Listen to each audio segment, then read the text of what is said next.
Okay, everybody, so we are going to have a kind of unique training session here today, and I would just invite everybody to just hang out for just a few minutes and wait until some more people show up, and then we'll get started with today's demonstration.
Okay, everybody, it's me, Dr. Q, the one and only life coach for people with pets, also veterinarian and professional animal trainer. Today, we're going to be talking about doing some horse training, but first, I want to share a story with you about an amazing experience that I just had last week, where I got to actually spend time being a trainer at a dolphin facility in Puerto Vallarta, Mexico. And it was a fabulous experience for me because it helped to remind me about how I can do positive reinforcement training even better. So you get to benefit today by appreciating and hearing about some of the things that we learned at this facility. Again, this is the Dolphin Adventure facility down in Puerto Vallarta, Mexico, and they have lots of dolphins there and do lots of dolphin interactions. It's an excellent facility. I know that some of you don't believe in keeping marine mammals in captivity, but I would just say, as I've said before, that if you have concerns about that, just make sure it's a facility that belongs to the Alliance of Marine Mammal Parks and Aquariums. I was the liaison for that organization for 3 years to the AVMA, the American Veterinary Medical Association, so I can speak very highly personally about that organization and what it takes to belong to that organization. So please don't go and spend money at dolphin facilities that aren't members of the Alliance. Because if they are members of the Alliance, there's very high standards that they have to adhere to, including like the decibel systems that the dolphins are subjected to, besides their food and training schedules and how they're handled and all those kinds of things that are just super important about taking great care of dolphins in captivity, just like if you're taking care of any animal in captivity. Any animal that doesn't have a choice on where it can go feed itself is in captivity. So whether that's a horse or a dog or a cat or a bird or a pet rat or guinea pig, they're all in captivity. So it's our responsibility to do a great job taking super good care of them since they don't have any choice in the matter. But let's go ahead and get started. One of the main things that we noted, first of all, they would always work with the dolphins in pairs. And so I thought that that was really super interesting. We have obviously a lot of contestants right now, or contenders, that are showing interest in wanting to hang out and possibly get trained. So I'm ready with some treats here. I'm working in what we call protected contact right now, because we have a lot of horses that are interested and it's only me out here. So this is a way you can keep yourself safe. So that's one of the questions people will ask me is, well, I can't do positive reinforcement because I'm by myself all the time. I don't have anybody to help me like lead the horse around. Well, you don't need that. It just might go a little bit slower than it would if you had more people. But the principles are all going to be exactly the same.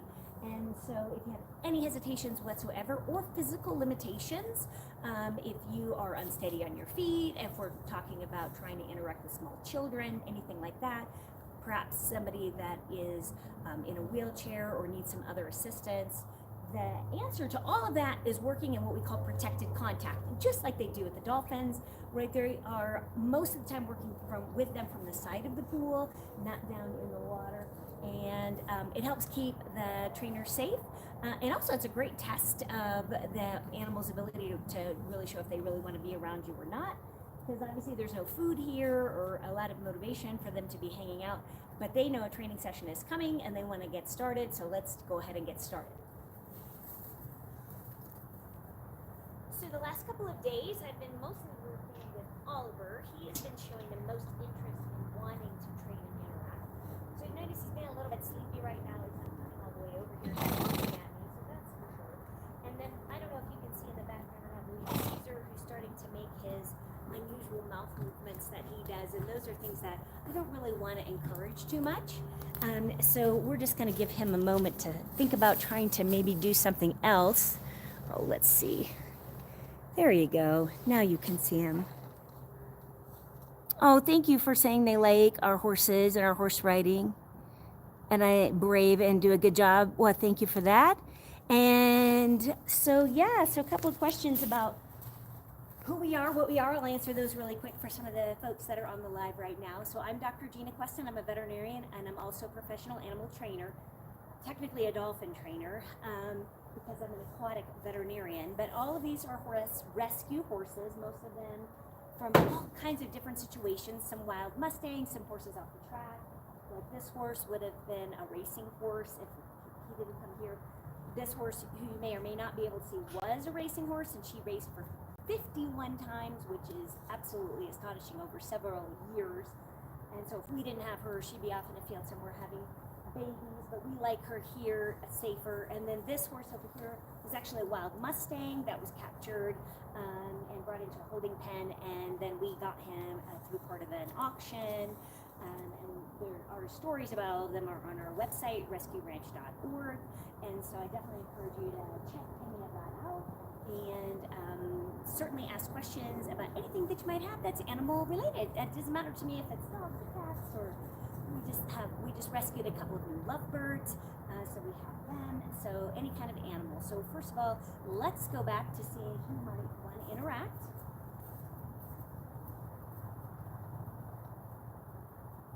And so Oliver's very gently nickering at me. Oh, there he is.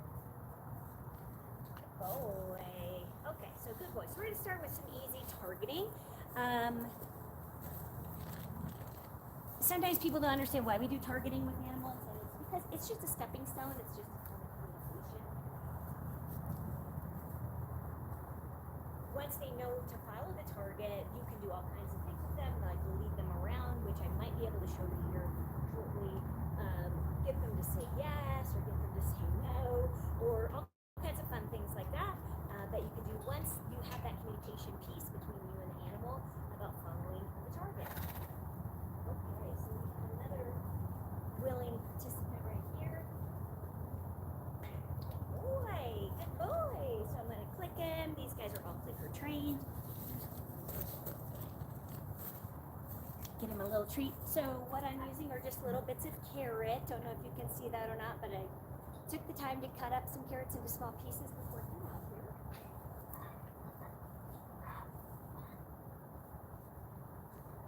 So you always want to be really careful when you're feeding anything. Make sure you use a nice flat hand. Of course, these guys can get kind of excited, and you don't want to accidentally get bitten. So it looks like Oliver's like, please, come on, let's do something else. And we can, and I'll see if we can get him to do some of his other behaviors.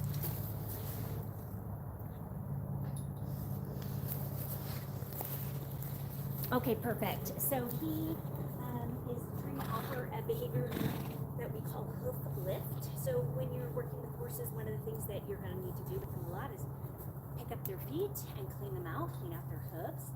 So that's an important behavior for horses to learn. So we are working with our horses to teach them to pick up their feet just from a command. And that is, I think, what he's practicing out there. He's offering that up to see if they're interested in that, and maybe go ahead and give him a reward just for offering the behavior. but we need for him to do it when we ask, not just when he offers it up.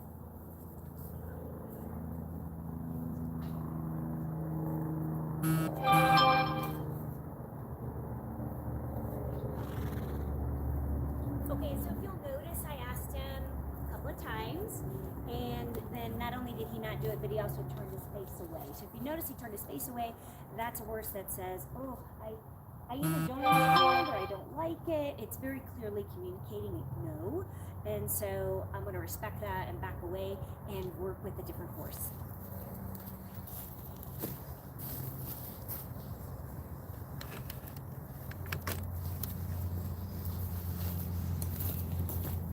Okay, so this is a little young Mustang filly that we adopted last April. So she's been here less than a year. She's very eager to learn. Now, she doesn't know as many behaviors as some of the others, but that's what we're getting her there. And our donkey wants some attention as well. So I just gave him a little pet because his head was nice and down below the line. And if you don't know what that is, that is one of the things that I teach in my horse training master class. So if you're interested in learning about how to train horses, the horse training master class is definitely something that I would recommend you check out. So now I'm going to go back to the donkey because I'm getting 2 eyes from him.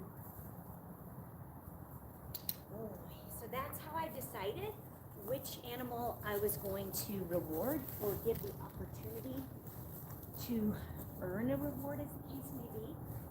In this case, so one of the things that you'll often hear in horse training is you want to always have horses 2 eyes. And I think that's not a bad thing to incorporate into your training, because if horses are looking at you with both eyes, then they're much less likely to be watching something scary off in the distance and be distracted, and actually you can be more certain that you have their full attention. So notice I don't have Chili's 2 eyes. And the donkey, I tried to give him a reward, but he walked away because he was getting harassed. So we have these 2 over here, so I'm going to go back to them.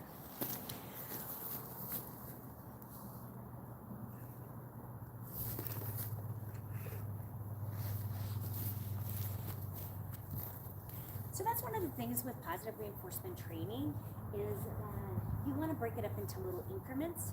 We humans tend to get really fixated. Today I am going to do all these things. I'm going to saddle and bridle and groom and kick feet and go on a trail ride with my neighbor, down the street and around the corner by the railroad tracks, and come back, and we should be able to have all that done by like 4 o'clock. So we have these really specific outlines and ideas of what we want to accomplish with our horses, and it would behoove all of us to just take a little bit of a breather. Yes, you can potentially have that as a goal, but you should also be prepared for how to respond if that doesn't happen, if you run into roadblocks, right? Because it's not a life or death situation that your horse goes on this trail ride. But it is a life or death situation that you preserve your relationship with your horse. And so maybe you don't go ride that day and you just put your ego aside, and people may look at you funny and say, well, gosh, what kind of a horse person are you if you can't even get on your trained horse and go riding down across the railroad tracks today? It doesn't really matter. What matters is what's going on with this animal today, right? And so right now we still have Oliver, he's here and showing an interest. He's whickering softly at me, like saying, hey, let's do something. And we also have Caesar here, but I only have 1 eye from Caesar now, not 2. So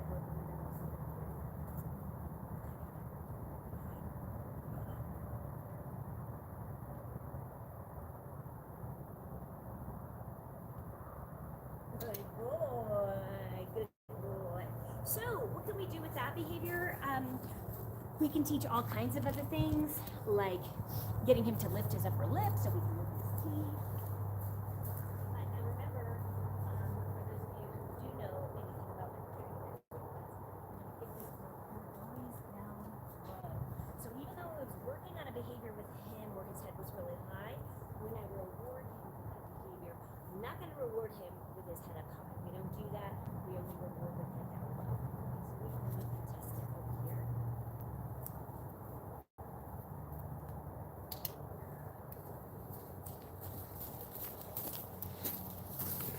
And I wanted to go ahead and take advantage. This is bay mare right here. So even though we didn't get to see that, I wanted to make sure, down low. And she doesn't like sharing. That's okay. And so that's great. So we have another horse. So let's take a look around and see who else we have that might want to train with us.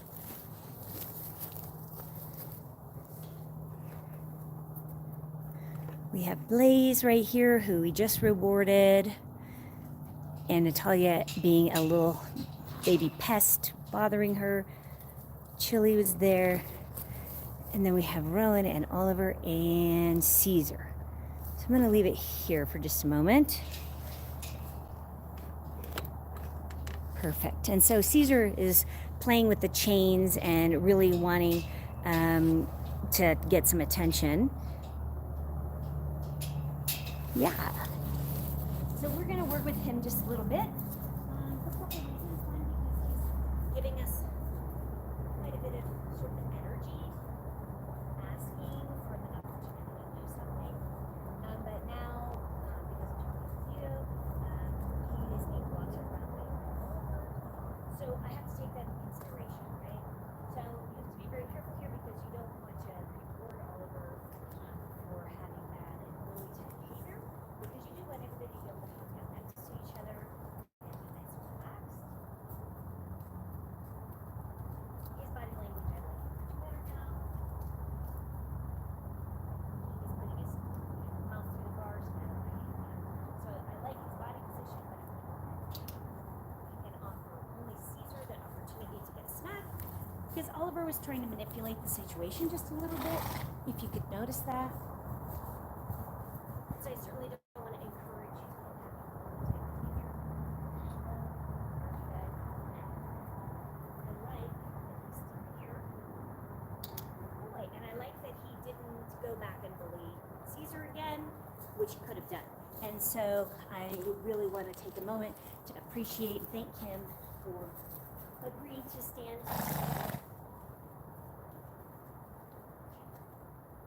Okay, so it's pretty interesting because this whole time, both of these boys really want to do some furry interaction.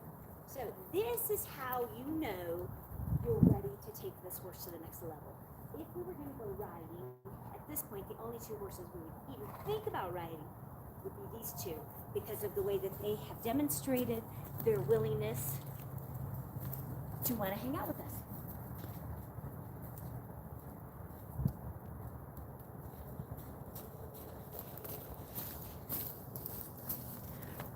And I just wanted to show you, here's our little donkey, and I gave him a little carrot piece because I did click him earlier, and he was chased off before he could get his treat. And so they will remember that kind of thing. So you always want to make sure that you're being fair.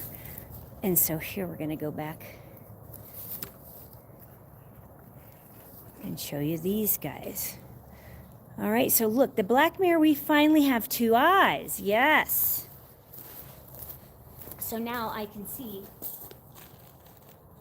if she wants to interact. And this time I'm just going to have a little piece of carrot in my hand to begin with so that I can reward them a little bit faster. But again, these guys, they understand this game. They're all been trained in it for quite a while, so it's not difficult for them. And I'm going to actually turn my back very purposefully this way because Caesar is making those strange movements that I really don't want to encourage him to be offering those on his own. If we had them on command, where I could say, okay, make a funny face, okay, then that's something that we can definitely work on. But in the meantime, I was planning on trying to see if they were to come closer to the bars with her, and so I'm uncertain about how exactly I feel or want to respond to that. So your best thing is just to respond.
So somebody on this video says that the best breed of horse is an Arabian, and I think everybody thinks their favorite breed is the best breed of horse. We do have an Arabian, but she is quite low on the quote-unquote totem pole, so we don't have her here to show you what that looks like. So I'm just taking a moment to just wait for all the horses to settle, because if you'll notice, everybody is still really super interested in something off in the distance. I don't know what that is, but I do know that I need to wait. Good boy, Oliver, good boy, until they all show an interest more in me than whenever is scary over there. So the only one who doesn't seem too bothered is Caesar over here, so let's see what we can do with him. We can do a lot with him. He does a lot of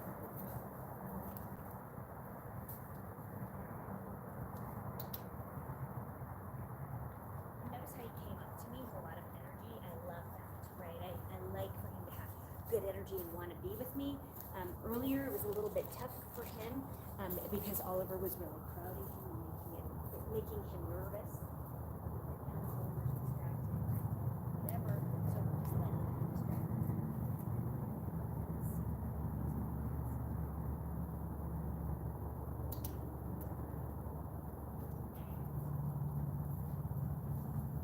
Good. So we gotta head up. We gotta head down. Let's see what else we can do. Oliver, he's a little guy who says, oh, well, I didn't realize there was going to be like actual training sessions still happening while I was off spooking at some imaginary who knows what over there. And as Caesar, we get more attention. And so that's okay. So now we have to change up our interactions though. One of the things that we could do at this point, which I think is a really important next step, since we have both of them, and we have two eyes for both of them, we can teach them something called station, right? So please get my hands, right? And just stay right here.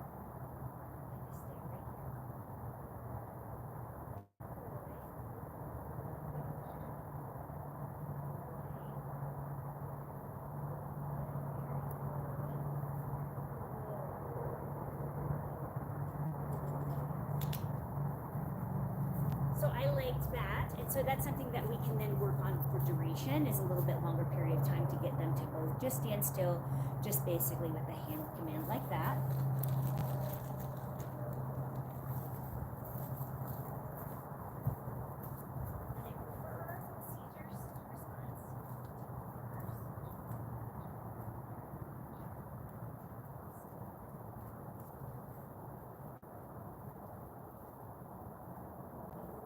Because his head was down and he stayed nice and relaxed, whereas Oliver kept having his head at the level line. So Oliver ended up getting reward regardless, which is good because this is a new behavior. The station with the flat hand is a new behavior that I'm teaching them based on my experience this past week at the Dolphin Adventure Center in Puerto Vallarta, Mexico. And I was lucky enough to get to spend an entire day there working with some of the very best dolphin trainers in the whole world. In fact, the head of the dolphin trainers there had just won an award last April in 2024 for having the best presentation at the International Conference of Trainers, which is a very significant accomplishment when you think about all the best marine mammal trainers and dolphin trainers, tiger trainers, and everybody all around the world is putting in presentations into this organization and vying to be considered the best one, and they were the best one. So we feel very, very lucky that we got to spend a day there and learning directly with them. And so we learned some things there to help us refine what we're doing with the horses here. So what I don't love about this is everybody is like half asleep, right? This is very, very slow interactions, right? Nobody is really offering anything that's super high energy. Everybody is just sort of lackadaisically doing this or doing that. Some of it has to do with the time of day, when they've last eaten, things like of that nature. But I think that it's time to change it up dramatically and work on something totally different, like maybe bring Oliver and Caesar in here and maybe work on riding or something like that. So that's going to be much harder to film and video if I'm here by myself. And so I think at this point, we'll just go ahead and wrap up today's training session so that you got to kind of see a little bit about what it looks like when you transfer dolphin training techniques to horse training techniques. And then that's how you can be sure that your horse is ready to ride. So this horse here clearly is ready to ride. This one is also probably ready to ride. And this one maybe, but maybe also not so much. Notice how she's not really giving me the two eyes. She's giving me one, but this guy here and this guy here have consistently this whole 20 minutes or so that we've been out here showed a super interest in wanting to interact with me. So I feel safe that we can bring it to the next level and go ahead and work with them, not with protected contact, so meaning not through a fence, but actually working directly with them. So that's what we're going to do. I'm going to go ahead and shut off the video this time and bring these two boys in and do some riding with them. So thanks so much, everybody, for tuning in. If you haven't subscribed to this channel, please, please, please, please do so that you can be notified whenever we have new training sessions like this. Or also just tell us anything you want to see. You want to learn about dog training, cat training, you want to learn about birds, bearded dragons, anything that you can pretty much think of. Also, I'm going to be on Great Day, Colorado at 9 o'clock this Friday morning, live television for any of you guys that are able to check that out. And otherwise, I hope you have a wonderful, wonderful, fantastic day. Go hug your pets, everybody, and we'll see you right here next time for another episode with Dr. Q.